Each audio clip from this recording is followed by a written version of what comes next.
शनिवार को mummy lunch के बाद कॉलेज नहीं जाती। खाना खाकर मम्मी उठी और सोने के कमरे के सारे पर्दे खींच दिए। कमरे में हल्का सा अंधेरा हो गया। अभी तो उतनी गर्मी नहीं है, वरना मम्मी रोशनदानों में भी काले या भूरे कागज़ चिपकवा देती है।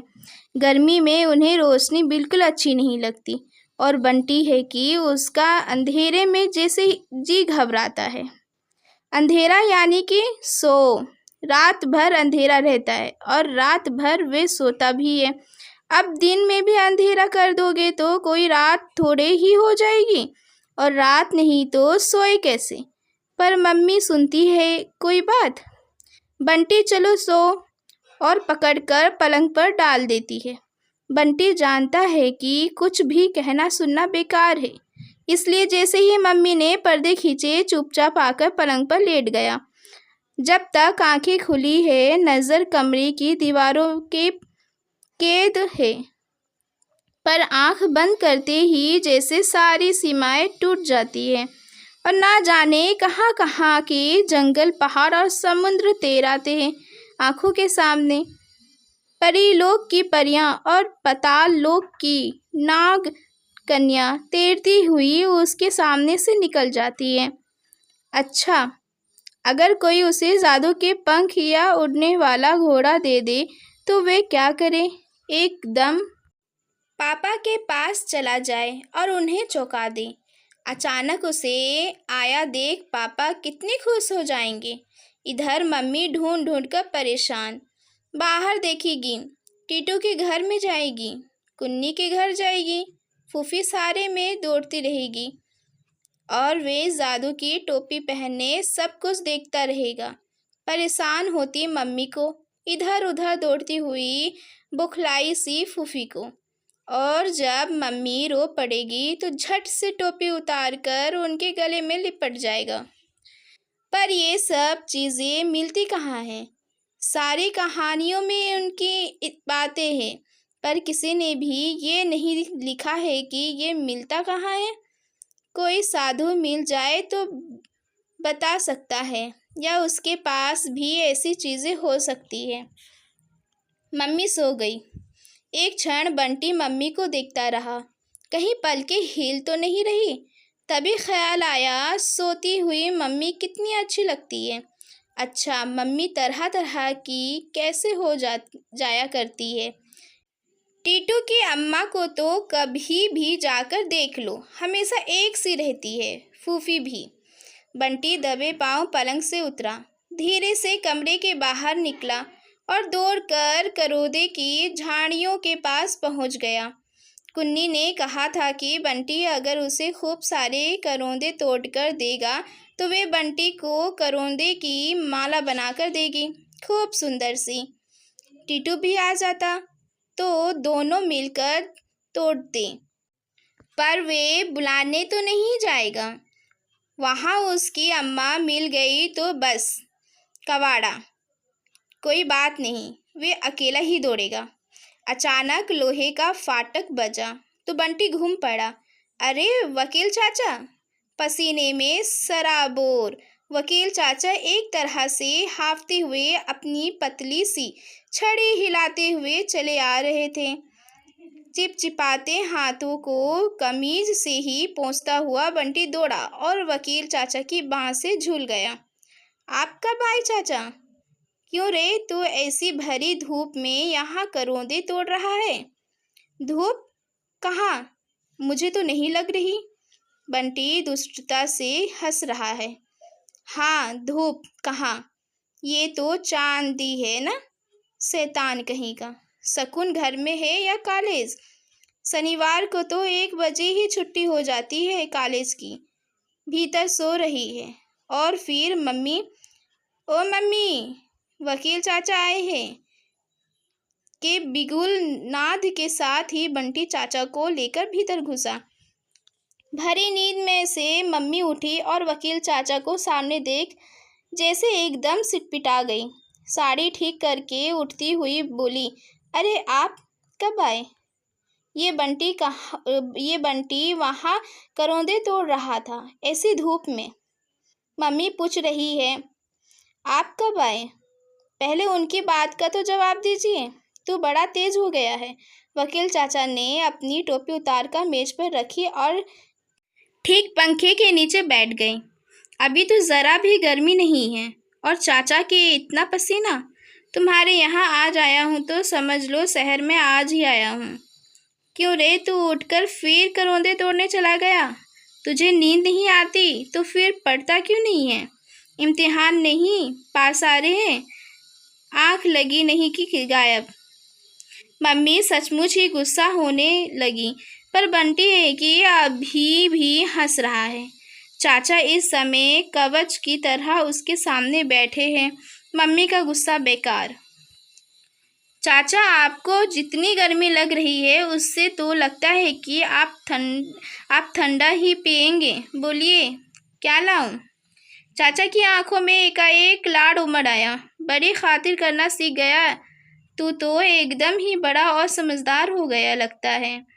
मैं अभी आई, कहकर मम्मी अंदर चली गई, शायद मुंह धोने या चाचा के लिए कुछ लाने। बंटी धीरे से सरक कर चाचा के पास आया और उनकी कुर्सी के हत्थे पर बैठता हुआ बोला, चाचा, पापा कब आएंगे इस बार? इस प्रश्न में पापा के बारे में जानने की इच्छा भी थी, साथ ही ये उत्सुकता भी कि पापा ने कुछ भेजा हो चाचा के साथ तो चाचा निकाले। पता नहीं क्यों चाचा एक तट उसका चेहरा ही देखने लगे। घनी भौहों के नीचे कुछ अंदर को धसी आंखें जाने कैसी गीली गीली हो गई। बड़े दुलार से पीठ पर हाथ फेरते हुए बोले, पापा की याद आती है बेटे? छिपते हुए बंटी ने गर्दन हिला दी। बंटी को लगा जैसे चाचा कहीं उदास हो गए हैं। पीठ सहलाता हुआ उनका हाथ उसे कांपता सा लगा। पापा की बात कहकर उसने कहीं गलती तो नहीं कर दी? पता नहीं, जब भी वे पापा की बात करता है सब कुछ गड़बड़ा जाता है। किससे करे वे पापा की बात? किससे पूछे उनके बारे में? पापा भी आएंगे बेटा, मैं जाकर उन्हें भेजूंगा। चाचा का स्वर इतना बुझा बुझा क्यों है? वे तो हमेशा इतने जोर जोर से बोलते हैं जैसे क्लास में पढ़ा रहे हो। मैं तो इस बार मिलकर भी नहीं आ सका, वरना ज़रूर तेरे लिए कुछ भेजते। और चाचा बड़े प्यार से उसकी पीठ सहलाने लगे, मानो कुछ न लाने की कमी वे प्यार से ही पूरी कर देंगे। चाचा कुछ लाए भी नहीं। इस सूचना ने बंटी को और भी खिन्न कर दिया, वरना जब भी चाचा आते हैं पापा उसके लिए ज़रूर कुछ न कुछ भेजते हैं। और शायद यही कारण है कि उसे चाचा अच्छे लगते हैं। चाचा का आना अच्छा लगता है। जो बंदूक तुम्हारे लिए भेजी थी वे तुम्हें पसंद आई? बहुत अच्छी, बहुत अच्छी। आपने देखी थी? बंदूक के नाम से ही जैसे मरा हुआ उत्साह एक क्षण को जग उठा। हमने साथ ही जाकर तो खरीदी थी। फिर चाचा यूं ही कमरे में इधर उधर देखने लगे। ये चित्र तुमने बनाए हैं? दीवारों पर मम्मी ने उसकी पेंटिंग गत्ते पर चिपका कर लटका रखी है। 3 शीशे के फ्रेम में गड़वा रखी। हाँ, बड़े गर्व से बंटी ने कहा। स्कूल में मेरी और भी अच्छी रखी है। आर्ट क्लब का चीफ हूँ। अच्छा, चाचा ने शाबाशी देते हुए उसकी पीठ थपथपाई और फिर जैसे कहीं से उदास हो गए। पर यह भी कोई उदास होने की बात हुई भला? इतने में मम्मी घुसी, हाथ में ट्रे लिए हुए। लगा वे मुंह भी धोकर आई हैं। यूं भी सोकर उठती है तो मम्मी का चेहरा बहुत ताज़ा ताज़ा लगता है। चाचा को गिलास पकड़ाकर मम्मी सामने वाली कुर्सी पर बैठ गई। तुम्हारा बेटा तो बड़ा गुणी है शकुन, कलाकार बनेगा। देखो ना, इस उम्र में ही बड़ी अच्छी पेंटिंग बना रखी है। मम्मी ने उसे देखा क्या, जैसे लाड़ में नहला दिया। बंटी सोच रहा था मम्मी उसकी तारीफ में कुछ और कहेगी, पर फिर सब चुप हो गए। हमेशा बोलते रहने वाले चाचा भी चुप और चाचा के सामने चुप रहने वाली मम्मी भी चुप। अंधेरा अंधेरा कमरा और भीतर बैठे लोग चुप। जैसे एक अजीब सी उदासी वहाँ उतर आई हो। चाचा कभी एक घूंट पीते हैं, कभी उसकी ओर देखते हैं, तो कभी खिड़की की ओर। पर खिड़की तो बंद है, उस पर पर्दा पड़ा है, वहाँ तो देखने को कुछ है ही नहीं। मम्मी एक तट जमीन ही देखे जा रही है, और वे है कि कभी मम्मी को देखता है तो कभी चाचा को। चाचा जी अच्छी है बच्चे? आखिर मम्मी ने पूछा। हाँ ठीक है सब, कुछ इस भाव से कहा मानो उन्हें इन सब में कोई दिलचस्पी ही ना हो। तुम गर्मियों की छुट्टियों में कहीं बाहर नहीं जा रही है इस बार? नहीं, एक तो पहले से ही कई जगह का इंतज़ाम नहीं किया, यूँ भी इस बार यहीं रहने का इरादा है। मम्मी पापा की बात क्यों नहीं पूछ रही? लड़ाई में क्या बात भी नहीं पूछते? कलकत्ते में तो अभी से गर्मी शुरू हो गई होगी। यहाँ शाम को तो अभी भी बहुत अच्छा रहता है और रात को ठंड रहती है। बातें कर रहे हैं, पर बंटी को लग रहा है कि जैसे कमरे का मौन नहीं टूट रहा, उदासी नहीं छूट रही। ये चाचा को क्या हो गया है? वैसे तो चाचा जब भी आते हैं उन्हें मम्मी से बहुत बहुत बातें करनी रहती है। शाम को या दोपहर को आएंगे तो रात के पहले कभी नहीं जाएंगे, और जब तक बैठेंगे लगातार कुछ ना कुछ बोलते ही जाएंगे। अगर मम्मी थोड़ी देर को उठकर चली भी जाए तो चाचा उससे बातें करने लगेंगे, और कुछ नहीं तो उसका टेस्ट ही ले डालेंगे। टेबल पोंछेंगे, स्पेलिंग पूछेंगे। चुप तो चाचा रह ही नहीं सकते। उन्हें इस तरह लगातार बोलते देखकर बंटी को ख्याल आता, मग अगर उन्हें कभी क्लास में बैठना पड़े तो? बाप रे बाप, सारा दिन सजा खाते ही बीते। मुंह पर उंगली रखे खड़े हैं या कि मुंह पर डस्टर बांधे बैठे हैं। उसने पिछली बार ये बात मम्मी को बताई तो हंसते हुए उसका कान खींचकर कहा था, यही सब सोचता रहता है बड़ों के बारे में। और फिर देर तक हंसती रही थी। मुंह पर दस्तर बंधे चाचा की कल्पना में वे खुद हंस हंस कर दोहरा होती जा रही थी। वही चाचा चुप है, चुप ही नहीं उदास भी है। आप कितने दिन हैं यहाँ पर? परसों की तारीख है, बस उसी दिन शाम को चला जाऊंगा। फिर एक क्षण ठहर कर बोले, तुमसे कुछ बातें करनी थी, तो सोचा कि एक दिन हाथ में होगा तो ठीक रहेगा। मम्मी की आंखें चाचा के चेहरे पर टिक गई। हजारों सवाल उन आंखों में झलक आए। चेहरे पर एक अजीब सा तनाव आने लगा। बंटी के मन में जाने कैसा कैसा डर सा समाने लगा। पहले वे कुछ भी जानता समझता नहीं था, जानने समझने की कोई इच्छा भी नहीं थी, पर अब जानने लगा है, और जितना जानता है उसे बहुत ज़्यादा जानने की इच्छा है, बल्कि सब कुछ जान लेने की इच्छा है। उसे मालूम है कि चाचा पापा के पास से आते हैं और आने पर पापा की ही बातें करते हैं। क्या बातें करते रहते हैं उसे नहीं मालूम। उसने कभी सुनने की कोशिश ही नहीं की, पर इस बार ज़रूर सुनेगा। हाँ, इतना उसे ज़रूर मालूम है कि चाचा 1-2 दिन के लिए आकर मम्मी को 10-12 दिनों के लिए बदल जाते हैं। कभी कभी तो मम्मी इतनी उदास हो जाया करती थी कि उनसे बात करना भी बंद कर देती थी। साथ झूला झूलकर भी ना उसे प्यार से सहलाती, ना कहानी सुनाती। पर पिछली बार मम्मी बहुत खुश हुई थी, इतनी खुश कि बिना बात ही उसे बाहों में भर भर कर प्यार करती रहती थी। तब बंटी को शक हुआ था कि चाचा की छड़ी में तो कोई जादू नहीं है। मम्मी पर फेर कर चली गई और मम्मी बदल गई। तब उसने चुपचाप छड़ी को अपने ऊपर फिरा कर देखा था, फूफी पर भी फिरा कर देखा था, पर उनको तो कुछ नहीं हुआ। नहीं, छड़ी में नहीं, चाचा की बात में ही कुछ होता है। आज पता नहीं कैसी बात करेंगे। उसके बाद मम्मी खुश होंगी या उदास, इस बार वे सारी बात ध्यान से सुनेगा। उसने एक उड़ती सी नज़र मम्मी पर डाली। मम्मी की आंखें वैसे ही चाचा पर टिकी हुई है।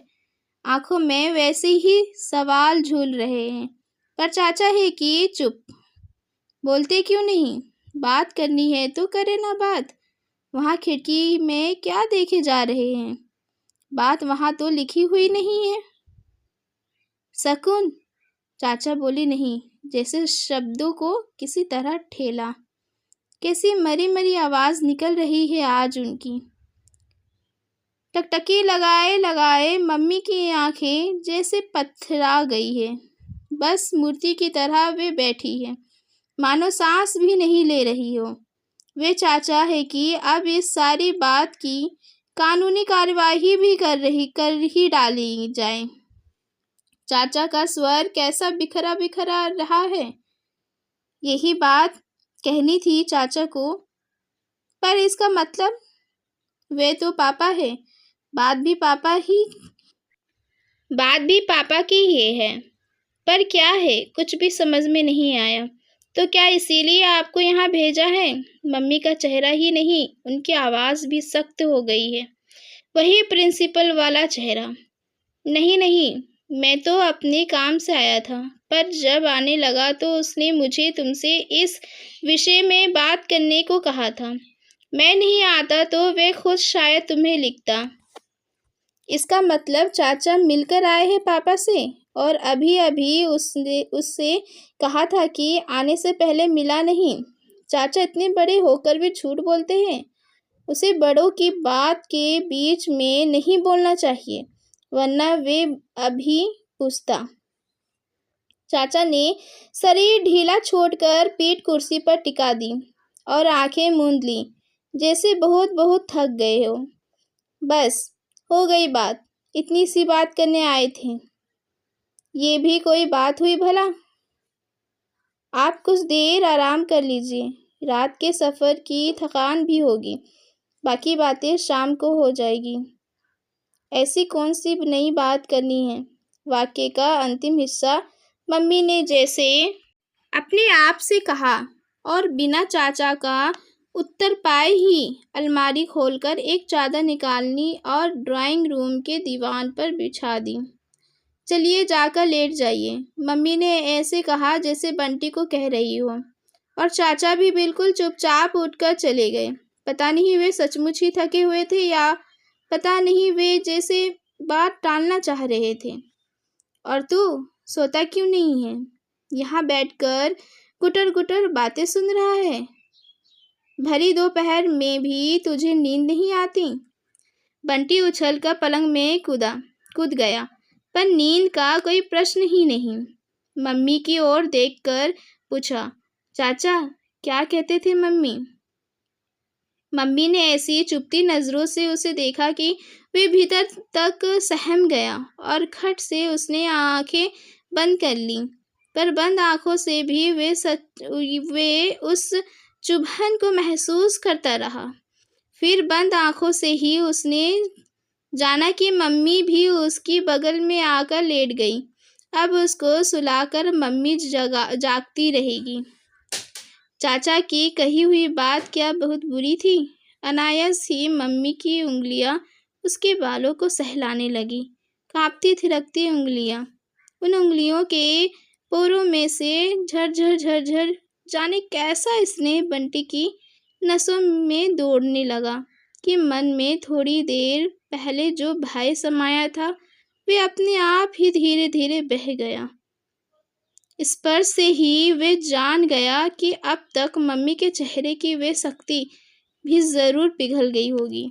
उसने धीरे से आंखें खोली। मम्मी हमेशा की तरह छत की ओर देख रही थी। आँख से शायद अभी अभी झरा आंसू कनपट्टी को भिगोता हुआ बालों की लट में लटकता था। मम्मी का आंसू। मम्मी को उसने उदास होते देखा है, गुस्सा होते और डांटते हुए भी देखा है, पर रोते हुए कभी नहीं देखा। चाचा ने शायद कोई बहुत ही खराब बात कह दी। चाचा को लेकर उसके मन में एक अजीब तरह का आक्रोश घुलने लगा।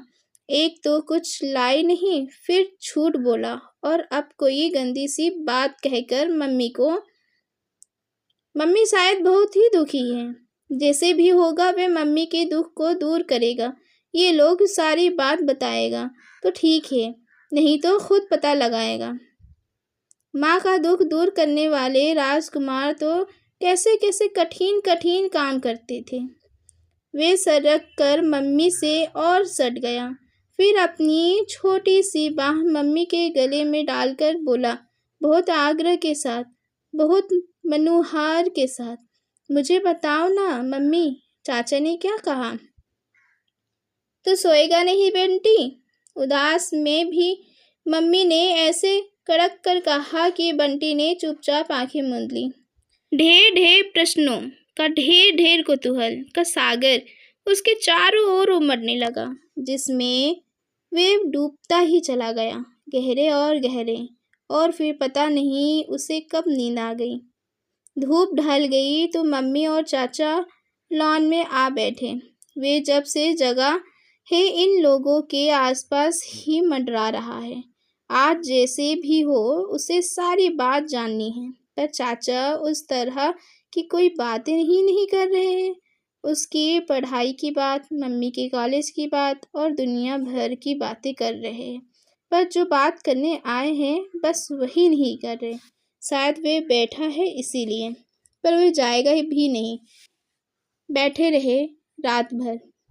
रात को वे आंख मूंदकर सोने का बहाना करके पड़ा रहेगा और सारी बातें सुन लेगा। बंटी बेटे, तुम शाम को खेलते वेलते नहीं हो? अच्छा ज़रा बताओ तो कौन कौन से खेल आते हैं तुम्हें? खेल वेल सीधे से क्यों नहीं कहते कि यहाँ से चले जाओ? ठीक है, मैं चला ही जाता। मेरा क्या है, मत बताओ मुझे। मम्मी भी ऐसे देख रही है मानो मेरे जाने का इंतज़ार कर रही हो। बंटी बिना एक शब्द भी बोले भीतर आ गया, पर मन उसका जैसे वही अटका रह गया। नहीं, वे ज़रूर सुनेगा। मेहंदी की मेड़ के किनारे किनारे घुटनों के बल चलकर वे फिर वही आ गया। चाचा की कुर्सी के पीछे मोर पंखी का जो पौधा है उसके पीछे दुबक कर बैठ जाए तो कम से कम चाचा की बात तो सुन ही सकेगा। बात तो उन्हें ही करनी है। कहीं मम्मी या चाचा ने देख लिया तो बाप रे, इस बात से ही मन में भीतर भीतर तपका गया। तभी भीतर से मन ने धिक्कारा, इसी बूते पर कुछ करना चाहते हो? राजकुमार तो राक्षसों के महलों तक में घुस गए, बड़ी बड़ी मुसीबतें उठा ली और तुम कुर्सी के पीछे तक नहीं जा सकते? आखिर हिम्मत करके बिना जरा भी आवाज़ के पहले मोरपंखी के घने घने पौधे के पीछे आया और फिर सरक कर चाचा की कुर्सी के पीछे। कुछ बड़ा काम कर डालने का संतोष भी न मन में था और कुछ बुरा काम करने का डर भी। पर नहीं, मम्मी का दुख दूर करने के लिए शायद सभी को सभी तरह के काम करने पड़ते हैं। ये मम्मी का काम है, अच्छा काम। मम्मी कुछ बोल रही है शायद। कितना धीरे बोलती है मम्मी, कुछ भी तो सुनाई नहीं दे रहा। नहीं, शायद कोई कुछ बोल ही नहीं रहा। अजीब बात है। शकुन, ठीक है, खूब साफ सुनाई दे रहा है, पर चाचा रुक क्यों गए? फिर सब चुप। शकुन जिंदगी चाहने का नाम नहीं। लो, अब आवाज़ इतनी धीरे कर दी कि ठीक से कुछ सुना ही नहीं दे रहा। बार बार जिंदगी जिंदगी कर रहे हैं, पापा की बात ही नहीं कर रहे। बंटी थोड़ा और पास सरक का। अब शायद मम्मी बोल रही है, खूब धीरे बोल रही है, फिर भी सुनाई दे रहा है। अपनी मम्मी की तो धीरे से धीरे कही हुई बात भी वे सुन सकता है, समझ सकता है। उम्मीद का तो प्रश्न ही नहीं उठता। वकील चाचा, उम्मीद तो ना पीछे थी ना अब है। नहीं, ऐसा बात नहीं है। शुरू के 3-4 साल तक तो मुझे बहुत उम्मीद थी, खासकर बंटी के प्रति उसका रुख देखकर। बच्चे पता नहीं बीच बीच में क्या बोलते जा रहे हैं। मेरे बारे में बोलते बोलते सीमेंट की बात करने लगते। एकाएक ख्याल आया टीटू को ले आता, वे शायद सारी बात समझ लेता। पर नहीं, अपने घर की बात सबको नहीं बतानी चाहिए। मीरा के साथ तो उसका खूब अच्छा है। अब बीच में पता नहीं ये किसकी बात घुसा दी। चाचा को अभी इम्तिहान देना हो तो एकदम अंडा। लिखना है कुछ और आप इधर उधर का लिख रहे हैं। मम्मी तो शायद कुछ बोल ही नहीं रही। ये बोलने ही नहीं देंगे। दोपहर में तो गर्मी और थकान के मारे शायद बोलती बंद हो रही थी। अब तो फिर पहले की तरह चालू हो गए हैं। भले ही बोले, पर ऐसी बात बोले जो समझ में आए। तभी मम्मी की आवाज़ सुनाई दी। बात तो कुछ समझ में नहीं आ रही है, बस ये पता लग रहा है कि आवाज़ खूब सख्त है। चेहरा भी ज़रूर सख्त होगा। मन हुआ एक बार देख ही लें। पीछे बैठते समय जो डर लग रहा था वे धीरे धीरे दूर हो गया था और अब जैसे हौसला बढ़ रहा था। वे कुर्सी से एकदम सट गया। मैं क्या जानता नहीं, इसीलिए तो कह भी दिया। कोई और होता तो कभी बीच में नहीं पड़ता। अजय ने दस्तखत करके फॉर्म दे दिया है। कल तुम भी उस पर दस्तखत कर देना। मैं कचहरी में जमा करके जल्दी ही कोई तारीख देने के लिए। धत तेरी की, ये वकील चाचा भी एक ही घनचक्कर है। पापा मम्मी की बात के बीच में भी अपनी कचहरी तारीख ज़रूर लाएंगे। वकील की दुम।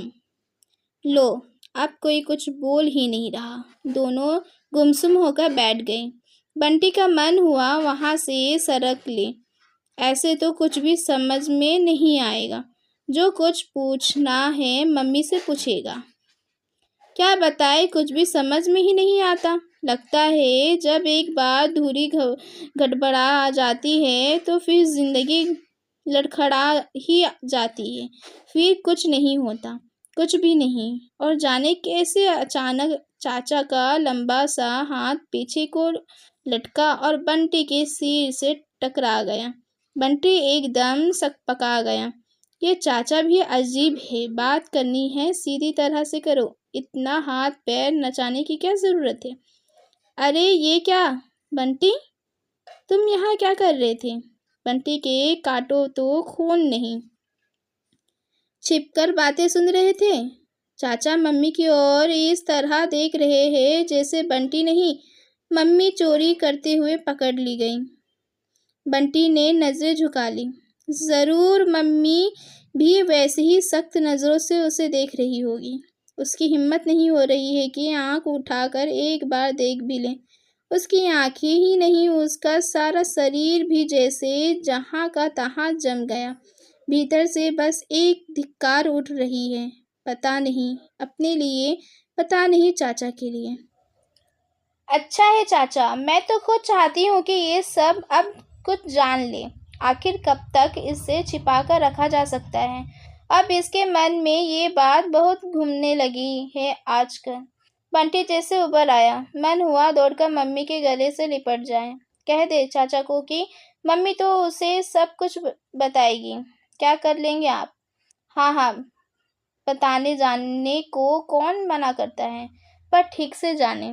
मेरा मतलब था ये छिपकर सुनने की आदत ठीक नहीं। फिर आवाज़ को बहुत मुलायम बनाकर बोले, बंटी बेटे जाओ खेलो। अच्छे बच्चे हर समय बड़ों के बीच में नहीं बैठते। और बंटी तो बहुत अच्छा, क्लास में इतने अच्छे नंबरों से पास होता है, इतनी बढ़िया ड्राइंग करता है।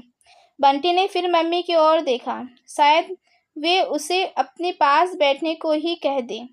टीटू के साथ खेलने नहीं जाएगा बंटी। मम्मी ने बहुत धीमे से पूछा। मम्मी का चेहरा ही नहीं, मम्मी की आवाज़ भी बहुत उदास हो गई लगती है। मैं तो अपने पौधों को पानी दे रहा था। मम्मी, रुआई सी आवाज़ में बंटी ने एक बार जैसे अपने यहाँ रहने की सफाई दी। अच्छा, पानी देते हो अपने पौधों को? बहुत अच्छे बच्चे हो, शाबाश। अब खेलने जाओ, अपने टीटू वीटी के साथ खेलो। बंटी ने मन ही मन जीभ चिढ़ाया चाचा को। मुंह नाम तक तो लेना आता नहीं। टीटी हो गया और फिर वहां से तीर की तरह भाग गया। कुछ इस भाव और फुर्ती के साथ मानो उसे वहां बैठने की या कि उन दोनों के बीच की बातचीत सुनने जानने की कोई इच्छा ही नहीं है। वे तो बस यूं ही बैठ गया था। रखे अपनी बात अपने पास। दौड़ते हुए ही चाचा के अंतिम वाक्य को याद किया। जब धुरी गड़बड़ा जाती है तो जिंदगी लड़खड़ा जाती है। जरूर इस धुरी में ही कोई बात है, तभी तो उसे भगा दिया। धुरी का मतलब क्या होता है, किससे पूछे? टीटू से ही पूछेगा। टीटू सचमुच बहुत सारी ऐसी बातें जानता है जो वे नहीं जानता। उसके अम्मा पापा उसके सामने ही तो सारी ऐसी बातें करते हैं, इसीलिए सब जानता भी है। धुरी भी जरूर जानता होगा। टीटू गुल्ले में कंकड़ लगाकर पेड़ पर बने घोंसले का निशाना साध रहा था। क्या कर रहा है? पापा ने कहा है मुझे भी तेरे जैसी बंदूक दिलवा देंगे, बस पहले मैं निशाना लगाना सीख जाऊं। निशाना तो गुल्ले से भी सीखा जा सकता है। मैं तुझे अपनी बंदूक ही दे दूंगा, सीख लेना। इस समय कुछ अतिरिक्त रूप से उदार हो रहा है। बंटी का मन दे देगा, चल तो ले जाएं। टीटू ने गुल्ले में फंसे कंकड़ को लापरवाही के साथ तड़ाक से जमीन पर ही उछाल दिया। अभी नहीं, वकील चाचा आए हैं। मम्मी और उनमें कोई बात हो रही है, जरूरी वाली बात। अभी बच्चों को उधर नहीं जाना चाहिए, बड़े बुजुर्ग अंदाज में बंटी ने कहा। ए टीटू, एक बात बताएगा? क्या? धुरी का क्या मतलब होता है रे, तू जानता है? धुरी? टीटू सोचने लगा, फिर पूछा, पर क्यों? एक बात है, पर तू पहले मतलब बता। कोई बहुत गड़बड़ मतलब होना चाहिए। और बंटी की आंखों के सामने मम्मी का उदास चेहरा घुमा गया। लगा जैसे जो कुछ गड़बड़ है वे यही है, और जैसे भी हो इसका मतलब जानना ही है। शब्द अर्थ की कॉपी लाऊं? शायद उसमें कहीं लिखा हो। फिर एकाएक बोला, बताओ, याद आ गया। बंटी की आंखें खुशी से चमक उठी। वे एक लाइन है ना, यार सब धन धूरी सम्मान। कौन सी लाइन? मुझे तो नहीं मालूम। तुझे कैसे मालूम होगा? तू जब चौथी में आएगा तब तो पढ़ेगा। तो मतलब क्या हुआ? बंटी जैसे कहीं से खीन हो आया। धूरी यानी धूल, मिट्टी, समझा? एक बार पढ़ी हुई बात में मैं कभी नहीं भूलता। पर टीटू के इस आत्मसंतोष से बंटी का मन हल्का नहीं हुआ। मन ही मन दोहराया, जब एक बार धूल गड़बड़ा जाती है तो धत ये नहीं, कुछ और होना चाहिए। बात क्या है, तू बता ना। बंटी ने एक बार इधर उधर देखा, फिर जरा पास सरक कर बोला, जब एक बार धुरी गड़बड़ा जाती है तो जिंदगी ही लड़खड़ा जाती है। और फिर कुछ इस भाव से देखने लगा मानो कह रहा हो, समझ लो, इतनी बड़ी बात है, बता सकते हो इसका अर्थ? ये क्या हुआ? धत, पागल है तू? नहीं, पागल नहीं हूँ, बहुत बड़ी बात होती है। ये इतनी बड़ी है कि मैं और तू तो समझ ही नहीं सकते। मम्मी पापा लोगों की बात होती है, शायद उनकी लड़ाई की बात। और रात में जब सोया तो बार बार मन हो रहा था कि मम्मी से इस बात का अर्थ पूछे।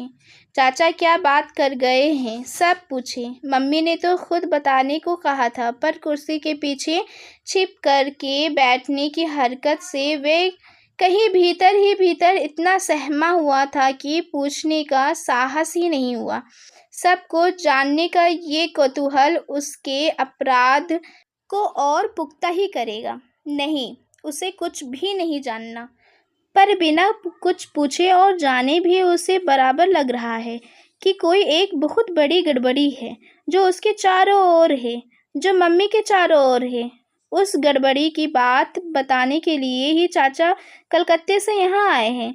मम्मी इतनी उदास है, पर अब किससे पूछे? उसके पास भी जादू का लेप होता तो घिस कर जिन को बुलाता और सब कुछ पूछ लेता। कैसे मिल सकता है जादू का लेप? और फिर धीरे धीरे कहानियों का जादुई माहौल उसकी पलके पर उतरने लगा और वे सो गया।